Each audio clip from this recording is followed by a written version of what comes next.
So you've just got your Insta360 X3, or you're looking at buying an X3, and you just want a really quick way to know where all the settings are, all the features are, without getting into long instruction manuals or guides.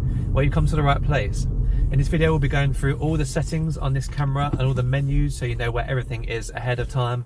And then we'll be going through each feature and each mode and how you can dial in the settings that you want within these modes.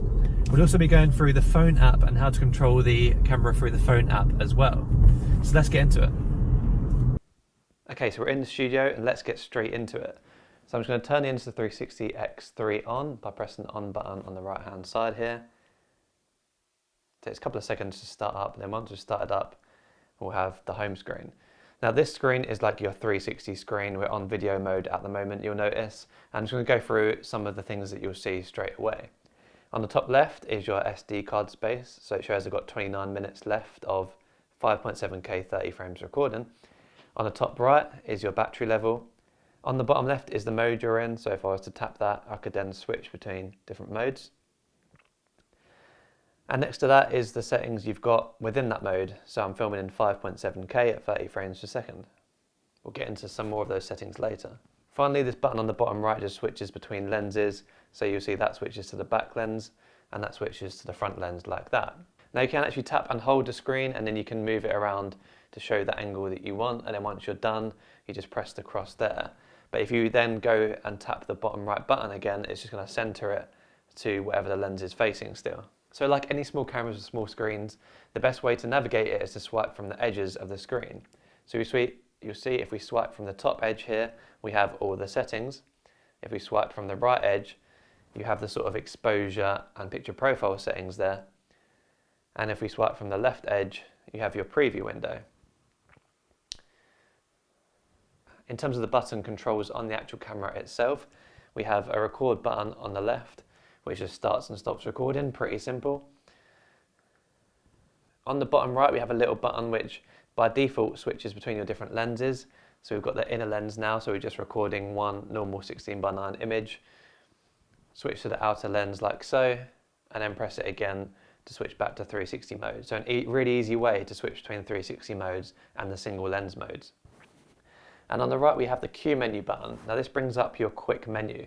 The quick menu is a great way to switch between modes that you regularly use without having to go through and use the touchscreen too much. So for example here at the top we have our first quick menu option, which is just normal 5.7K 30 frames video. This is sort of my most used setting on this camera. But on the next one here I have the me mode. So if I just click that, it then switches on over to me mode. If I didn't have the quick menu, I'd have to go into this, then I'd have to go into 360, then click video, and I'd be there, and you're sort of messing around with settings like that. So if I go back into the quick menu now, then I also have the option for time lapse and photo with a 5-second delay, and it's not just the modes that you can actually go into. So if I wanted to go into me mode like we were just a minute ago, and I want to swipe from the right and change the picture profile to, let's say, log, I could then go into Q menu and overwrite that original me mode setting. So every time I click this me mode setting now, that log has now saved. So I'll just come off that and click 5.7K video, go to Q menu, click me mode, and you'll see it will load it in log. So any setting that you change within the exposure or the white balance or picture profile is then going to save into that Q menu setting just by pressing overwrite. And you see when you press overwrite, you can also change here the different types. So you can literally just name them custom 1, 2, 3, 4, or 5. But there's little preset ones like riding or outdoors or skiing if you wanted those. The only thing you can't do is really set your own name for them. So again, when you come to overwrite, you will see your different settings here. So color, standard, your exposure modes, your EV and your white balance. So you know what you're sort of setting. So we're at the quick menu now, and let's get into the settings. So if you swipe down from the top edge, you'll see the settings. So on the top left, we have these 4 little menu items here. If I click this little audio icon, it's the volume control. Now every time you tap a button, there's a little click that happens, and this basically mutes that, or you can change the volume of that. Next to volume control, there's a little button to turn the indicator light off if you're in like a dark area and it's affecting the image too much. The indicator light is just down here, and it will sort of glow red when recording, you'll see in a minute. but it sort of flashes different colours depending on what's going on the camera. Then on the bottom left, you have the vibration on or off, so you have different sort of vibration cues when you start recording and switch the lenses, etc. And then on the bottom right, we have quick capture on or off. So just to demonstrate what quick capture actually does, if I come out of this and turn the camera off, a lot of the small cameras have this sort of feature where you can just press record and it will automatically turn the camera on, press record, record in the last setting you were in and just crack on like that. And then whenever you're done, you just press record again and it will stop the recording and turn off the camera. So quick capture is really good if you find yourself in situations where time is of the essence and you really need to capture something without having to turn on, wait for it to turn on and then press record. And on the top right here, we have your different microphone settings. Now there's microphones all around this camera, so there's lots of different settings to choose from in terms of the audio you want to record. Now basically what direction focus does is it records audio all around the camera, and then when you go to edit it in the Insta360 app, the direction of the audio recording will correlate to where you're pointing the camera in the Insta360 app. So quite clever in that way. Wind noise reduction, pretty self-explanatory. You know, when you're outside and you get that horrible wind noise, this will try and reduce that, but you are going to lose some of that bass. And then you can go into stereo, and that will just record everything around it. And then you can go into stereo, and that will just record everything around it. Let's go back off of that now. And on the right here, you have the AirPods settings. You can actually connect up AirPods to the Insta360 X3 and use them as microphones. So let's come back out of that. On the left here is a little icon for dive case mode. This basically locks the screen so you can't actually change any of the settings. And just to unlock it, all you have to do is slide up like so. Then you have the brightness settings next to that. I normally keep it on high brightness. The battery life on this is quite good, so I'd recommend keeping this on high brightness if you can. Then you have the setting for Bluetooth remote if you want to control this via Bluetooth. Then if you're using the lens guards, you're going to want this button on the bottom left, which changes the stitching mode and stabilization to sort of optimize for those lens guards. So I'm going to turn that off. And then finally is your actual settings menu here. So within that you can see your camera info. I'm not going to go into that, but it's got your serial number and things like that, your version number in there. Then you've got your USB mode. By default it's set to Android, but if you're connecting this to a computer, then you might want to just use the U-Disc mode or something like that. Then you have Bluetooth wake up. So basically what this does is when you turn off the camera, you can actually connect to it by the app still and wake it up that way rather than having to turn the camera on with the on button there. Let's say you rig the camera up in a place which is quite unreachable. If you turn on Bluetooth wake up, you can then turn the camera off, and then whenever you're ready to start recording, you can just wake the camera up with your phone rather than having to reach it again to turn it on. Then you've got voice control, which is pretty self-explanatory. When you do enable this, it shows you all of the voice commands there. So if I was to come out of that and say, take photo, you'll see it instantly captures a photo, and it's really good, the voice control on this as well. Under voice control is your anti-flicker. Now if you're in Europe, you're probably going to want to set this to 50 Hz and America to 60 Hz, but generally the anti-flicker on this is quite good, so I just leave it to auto anyway. Underneath that is the video bitrate. You're always going to want to keep this on high. It's really essential for 360 video that you have a high bitrate because it's more information you have, the better really. Then underneath that you have video sharpness. By default this is set to high. Now obviously Insta360, a lot of people think that the video is over sharpened, so you can actually go down to medium and you get slightly better results. Or maybe you can just add the sharpening in post. So it really depends on your personal preference. I prefer to keep it to medium, but if I'm going straight to social media, high is more than good enough.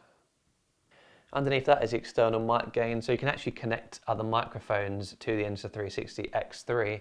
And you might find that when you've connected the microphone, it's a little bit quiet, so you can adjust the gain using these settings here.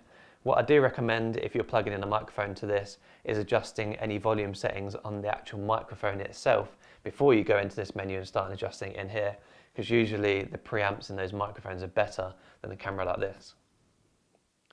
So if we come back out of that now, you obviously have your auto sleep and auto power off times there, your language, and then your SD card settings where you can go in and format that and see how much you've got left on the SD card. Customize button just lets you change this little button here. You can either have it to take photo and record video, or you can have it to the default, which is, like I showed you earlier, switching between single lens and 360 modes. I'm not sure why you'd want it to just take photo and record video when you've already got this to do exactly the same thing. But the option's there if you need it. Under that is the gyro calibration, so if you're finding your stabilization isn't great, then you can go and calibrate it like that. And then you've got factory reset and a certification, which we won't go into. So let's come out of that now, and that's all of the settings gone through. So we're going to swipe from the left next, and we're going to look at our preview window. So the first item we've got here is the photo we've just taken by using the voice command there. So if I click on that, then I can just slide around and look at the photo like so. I'm going to come out of that with the cross button there. And then you can just start swiping up between your different video and photo files. Then when you find one you want to watch, all you've got to do then is just press the play button, and then that will start playing through. So you can use this little blue bar down here to adjust and fast forward and go to the point of the clip that you want to go to. And obviously you can use your finger just to pan around the image and choose your framing like so. This isn't going to affect the file, this is just you having a look around the image in preview mode. If you didn't want to hear the audio, you can just click this button in the top left, and that will mute the audio like so. And if you wanted to delete the file, there's the bin button there. So if you press delete, it will ask you, are you sure you want to delete? I'm not going to do that right now. When you're in this menu and you're swiping through the different files, you can also click on the top left to get a bit of an icon view of these files, and you can swipe through like that, which is a little bit quicker. Then you can click this tick box icon on the top left and select files you want if you wanted to delete items in bulk. And that's more or less it in terms of the actual preview window. It's really simple and easy to use. And finally, in terms of our menus, we've got swiping from the right. So this will allow you to change your exposure settings and your picture profile settings. So in video, we've got the option between vivid, log, and standard. And I'll show you photo in a minute. But then you've got white balance, then you've got your exposure compensation, and you've also got the option to have your different lenses exposed differently. So at the moment, what it's doing is taking a whole picture between the two lenses and exposing based on that. If you turn isolated exposure on, it will actually change the exposure for each lens. But this is only available in the auto mode, so you can't actually change exposure for each lens manually. And talking about manual modes, obviously you can go straight into manual. You can change your ISO, shutter speed, white balance, everything like that. I recommend leaving these cameras on auto most of the time anyway. So let's go through the different modes and what they have to offer. Of course, we're in video mode at the moment, so let's start there. If you click your settings at the bottom where it says 5.7K 30, you get your different options like resolutions and frame rates. So if we go through, we've got 5.7K or 4K, and then we've got 30 frames, 25 frames, or 24 frames. And that's pretty much how simple it is. Let's swipe out of that. And you can also use just swiping left or right to change between different modes, or you can click the little button that we mentioned earlier. So let's now change over to active HDR mode, and that will give you a warning to not use it in low light environments. This HDR mode is not designed to use in low light. If you're in bright sunny days, that's when it sort of shines. So just press got it. And then again, we have our resolutions and frame rates. This is only available in 5.7K, but again in 30, 25 or 24 frames per second. And if we swipe from the right here, you'll notice there's actually not any exposure settings available because it does all of the exposing for you. But you can actually set the white balance in this mode. Let's swipe over then to Timelapse.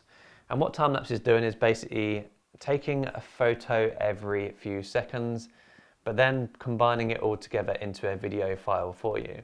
And that's important because there's also an interval feature which takes the photos and doesn't combine it into a video for you.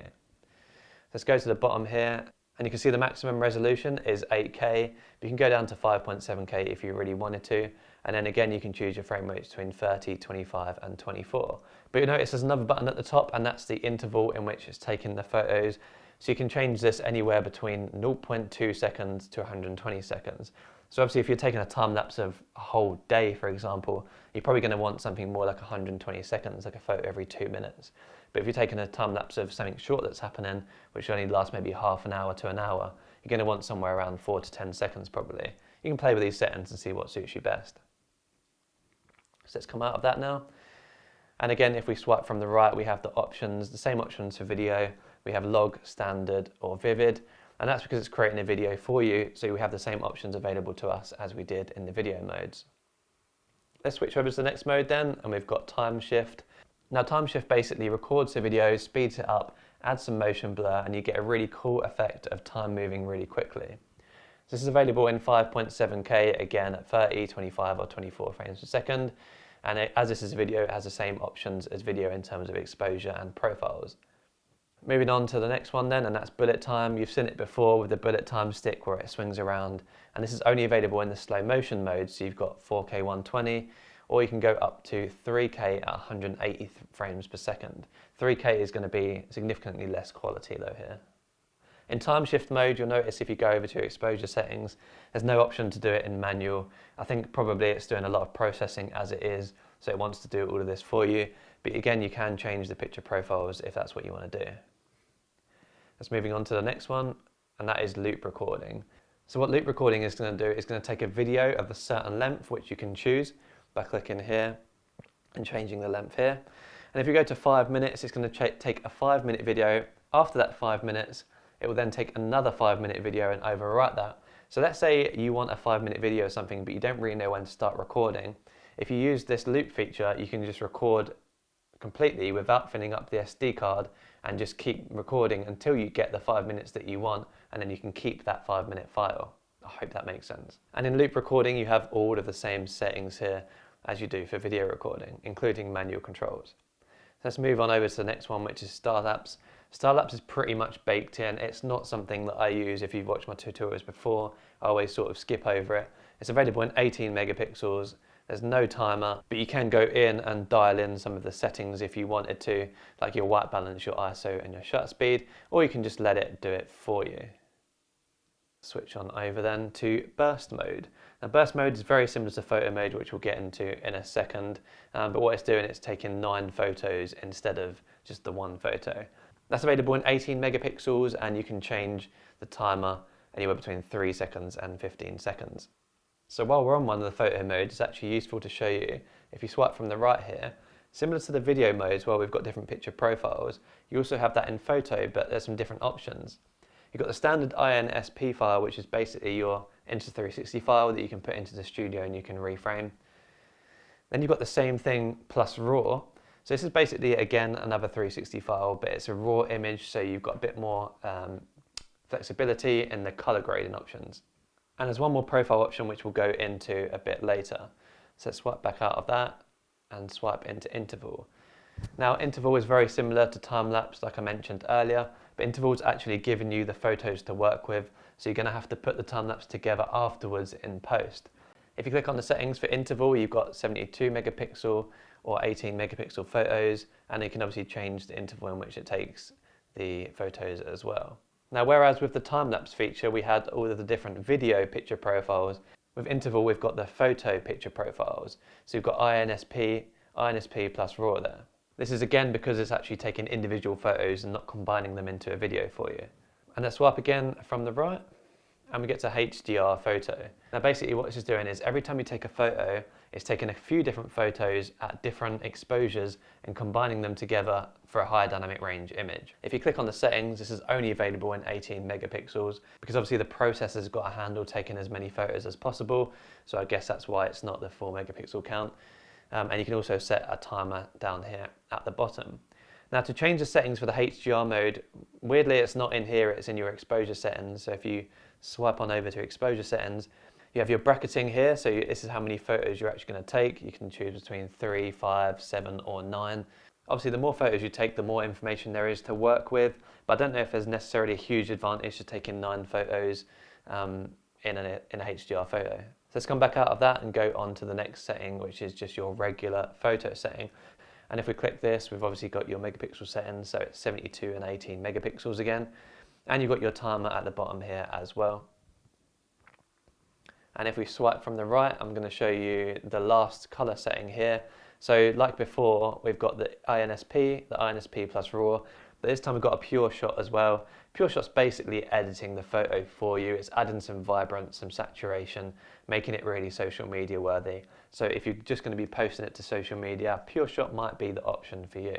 But if you want to get in and go into a bit more editing, then the RAW option is obviously a bit better.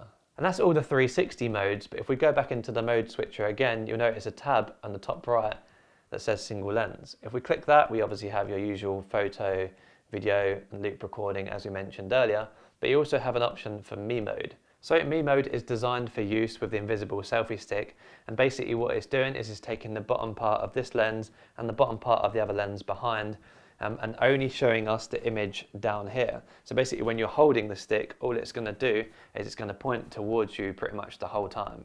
This is classed as a single lens mode because in post you can't actually move that sort of image around. It's always going to be pointing straight down the selfie stick.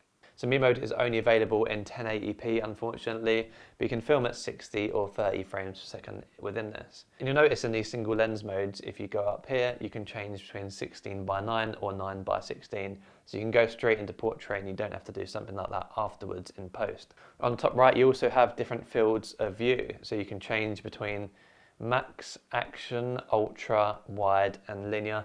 And they've all got different advantages and disadvantages. You know, for example, action view, if I go over to that, you'll see it's a little bit wider, but it does have quite significant distortion there. But if I change that over then to something like linear, we're much more zoomed in, but there's much less distortion in the image. And the same is true if I switch over to the regular video mode, for example. If I click the settings down here, now video is only available in 4K at 30 frames per second in single lens mode. But you'll see there's another option here for default field of view or field of view plus. If I switch over to field of view plus, what this is basically doing is taking away the stabilization and horizon lock in favor of getting a wider image. So basically this image, if I press got it here, so basically if I go into max view, for example, here, it's going to be a huge wide image, pretty much as wide as that lens can go. And that obviously shows my whole room there. But in video, that's taking away the stabilization and the horizon lock in favor of trying to get that really wide image. So if you need super, super wide, that's the option you're going to want to go for. But if I go to default field of view and then click the widest option in default field of view, you will notice, let's go for ultra, that it's not quite as wide, but you've got your stabilization, you've got your horizon lock with this one as well, so it's not too bad. It's also worth noting in the field of view plus you can only film in up to 2.7K, whereas in default field of view, like I mentioned earlier, you can film in 4K at 30 frames per second. So that, I believe, is all the settings within the camera. So what we're going to do is going to take a look at the app now and how that controls the camera. Okay, so now we're exactly where we left off, except this time we're in the Insta360 app. And I'm going to go through how to control the camera using the Insta360 app. There's plenty to unpack with the app, so I'm not going to go into things like how to edit your photos and videos. I've already been through that in another complete guide to Insta360 One RS, which I'll actually link down below in the description. For this video, we're just going to be going into how to control and how to change the settings that we've already been through, but within the app itself. So let's get into the screen and what we can control straight away here. So top left, we have the back button, which goes back to the main part of the app. Then we have the SD card space that shows you how much video you've got left to record, and of course the battery here. Then you've got your different picture profiles, standard, vivid, and log, the same as you got with the camera. You've got your different field of views. You can easily change between ultra wide, action view, wide, and linear here, just like you can on the camera. Then up in the top right, your resolution and frame rates will always be there. So you've got 4K at 30 frames per second, and you can see the aspect ratio you're shooting in at the bottom there as well. And if you click the three dots on the top right, you'll see that you can add different things to your screen. So you can add a grid if you want to practice your rule of thirds, and you can add a histogram, which if I click off of that, will come in the top right, and that will show you your exposure. In the middle here on the actual preview, you have, it says 150 degrees here, and basically this is showing that you're just filming with one lens, and then you can tap this button here to switch between the different lenses if you wanted the back lens, like so, and then you can switch to the other lens just like that. And we'll switch it to 360 in a minute. In the bottom left, you've got your preview, so basically click that, and then you can preview sort of your last clip, just like so. And you can get into the editing and stuff through this as well. So obviously you've got your big record button in the middle, and then on the bottom right, next to the record button, you've got your exposure settings. So at the moment we're just in auto, but if you did want to go over to manual, you can just click that, and then you can change your shutter speed, ISO and white balance.